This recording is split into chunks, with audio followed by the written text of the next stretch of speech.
అబ్బబ్బబ్బబ్బా కూరగాయలకి ఏం రేట్లు పెంచేశారు ఇలా ధనంజయ్య. బామ్మ నా జేబులో 1000 రూపాయలు తీసావా? తీసాను రా కూరగాయలు కొందామని. సరే మిగతా పెట్టివు. ఇంకా ఏం డబ్బులు రా కూరగాయలు కొన్నాక అన్ని అయిపోయినాయి. ఈ కాశీలు కూరగాయలు 1000 రూపాయల? అవునరా. నేను నమ్మను. లెక్క చెప్పు. కూర్చో. కూర్చో చెప్పు. లెక్క చెప్పవే. వంకాయలు కేజీ 25 కేజీలు తీసుకున్నా. 100. బెండకాయలు కూడా కేజీ 25 కేజీలు తీసుకున్నా. మరో 100. కాకరకాయలు దోసకాయలు ఇంకొక 100. 300.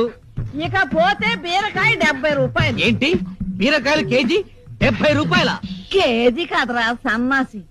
ఒక్క బీరకాయ 70 రూపాయలు. అయ్యో 10 తీసుకున్నాను. ఒక్క బీరకాయ 70 రూపాయల అంటే ఒక్కొక్క బీరకాయ సొరకాయ సైజులో డబుల్ ఉంటుందా? అబ్బే అంత ఎక్కడరా. తినే బీరకాయలు కాదా బామ్మ? తాగే బీరకాయలు తెచ్చావా? అవునరా. మొదట్లో 2 తాగితే శక్తిగా ఉండి నిద్ర వచ్చేది. ఇప్పుడు 5